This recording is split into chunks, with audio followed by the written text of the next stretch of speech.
50th anniversary, 40,000 plus people came just to get a piece of you. You must be exhausted. I never get tired when I'm having fun, and I've been having fun all weekend. Yeah, but 40,000 house guests? Well, more than 40, I think.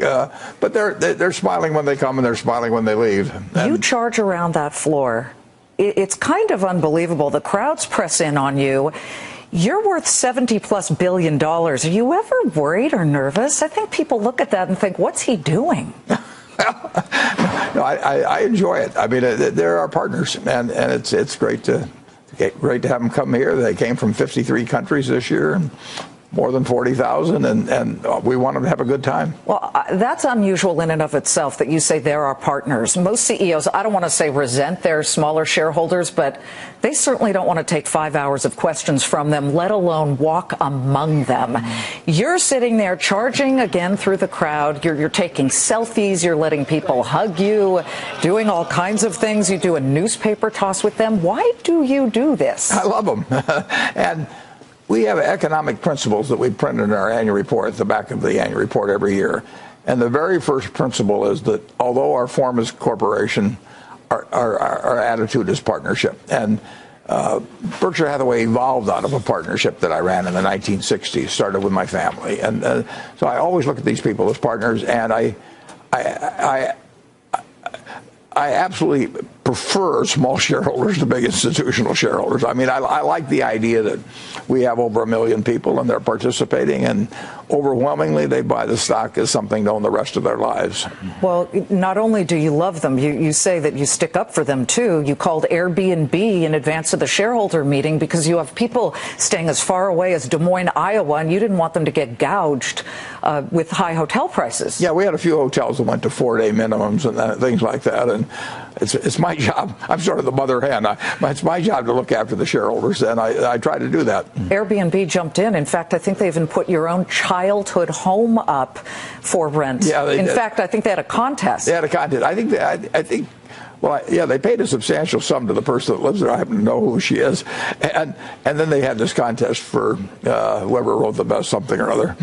In a way, you represent the all-American dream. Born in 1930, the height of the Great Depression, and 50 years ago, when you began to really formulate Berkshire, did you ever imagine that it would become a $360 billion company that is the third world's most valuable publicly traded company? Was that in your mind at all? No, it wasn't. But we just kept putting one foot in front of the other for a lot of years. And I had this terrific advantage of having a long run and being able to do it my own way. So you ought to get, I mean, if you're going to work 50 years at something, you should get something accomplished. But you talk about putting one foot in front of the other, and by doing so, sticking to your knitting, you've accumulated more than 80 companies with subsidiaries in and of themselves, but they're also diverse. Yeah. From an entire railroad at Burlington Northern to Dairy Queen. Yeah. What's in your psychology about what to buy? I try to buy things where I think I understand what their economic future is likely to be over the next 5, 10, 20 years. And I try to buy companies that have great management, because we don't have managers to put in. We only have 25 people in the home office. And I try to buy them at a reasonable price. And when we find all three of those ingredients available, and I've got the money, I write a check. You say kismet, that's it. That's it. That's it. Well, do you think it's possible, and I don't think people understand how you really began accumulating money, do you think it's possible for younger people today to do what you did, which is buy penny stocks, then sell them, and then take the profits and buy better investments as time went by, and then you're a billionaire?